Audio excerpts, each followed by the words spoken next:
سیدنا ابو بکر صدیق رضی اللہ تعالیٰ عنہ رسول اللہ صلی اللہ علیہ وسلم پر اپنا سب کچھ قربان کر دینے والے تھے۔ صحابہ سب ہی ایسے تھے، اپنی جان، اپنی مال، اپنے اہل و عیال کی پرواہ کیے بغیر اطیع اللہ و اطیع رسول کے پیروکار تھے۔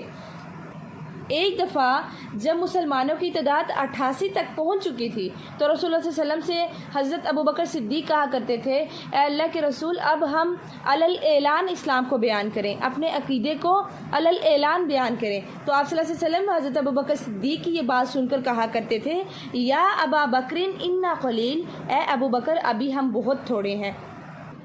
حضرت ابو بکر صدیق رضی اللہ تعالی عنہ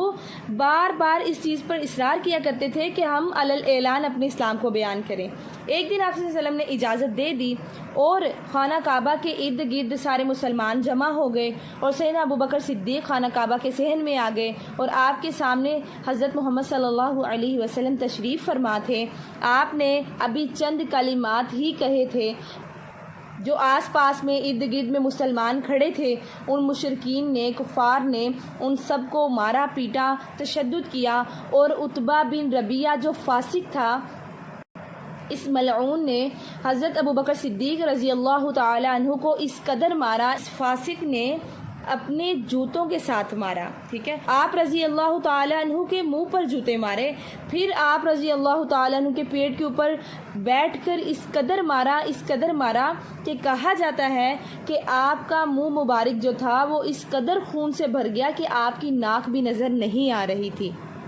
پھر جب سیدنا ابو بکر صدیق رضی اللہ تعالیٰ عنہ کے قبیلے کو پتہ چلا، آپ کے قبیلے کا نام بنو تیم تھا، بنو تیم کے لوگوں کو پتہ چلا کہ سیدنا ابو بکر صدیق پر ظلم کیا جا رہا ہے، انہوں نے جا کر سیدنا ابو بکر صدیق کو چھڑوایا اور عتبہ بن ربیعہ کو واضح طور پر دھمکی دے دی، اگر حضرت ابو بکر صدیق کو کچھ بھی ہو گیا تو ہم تمہیں قتل کر دیں گے۔ ابو بکر صدیق رضی اللہ تعالیٰ عنہ اس قدر زخمی تھے کہ آپ سے بولا بھی نہیں جا رہا تھا، آپ کی آنکھیں نہیں کھل رہی تھی۔ لوگوں کو یہ آپ کے بارے میں شک ہونے لگا کہ شاید آپ اللہ کو پیارے ہو گئے ہیں، لیکن پھر اللہ کی رحمت سے آپ ذرا بہتر ہوئے اور آپ نے اپنی آنکھیں کھولی۔ اپنی زبان سے سب سے پہلے جو لفظ آپ کے منہ سے نکلا،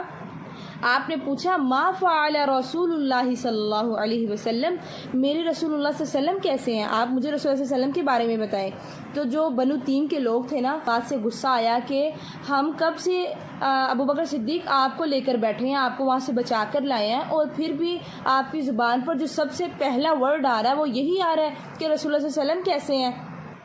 وہ جو سارے لوگ تھے نا، وہ بڑے غصے سے تہش میں آ گئے اور غصے سے اٹھ کر چلے گئے۔ اب ان کے پاس جو ان کی والدہ بچی تھی تو وہ اپنی والدہ سے بار بار پوچھ رہے تھے، ما فعل رسول اللہ صلی اللہ علیہ وسلم، مجھے رسول اللہ صلی اللہ علیہ وسلم کے بارے میں بتائیے، وہ کیسے ہیں۔ مختصر بیان کروں گی۔ تو پھر جب سیدنا ابو بکر صدیق رضی اللہ تعالیٰ عنہ کو آپ صلی اللہ علیہ وسلم کے بارے میں پتہ نہیں چل گیا، تب تک آپ نے کچھ کھایا پیا نہیں۔ پھر آپ رضی اللہ تعالیٰ عنہ نے جب آپ صلی اللہ علیہ وسلم کو دیکھا، آپ کے دل کو تسلی ہو گئی کہ آپ بالکل ٹھیک ہیں، آپ مطمئن ہیں، تو پھر سیدنا ابو بکر صدیق رضی اللہ تعالیٰ عنہ نے کچھ کھایا پیا۔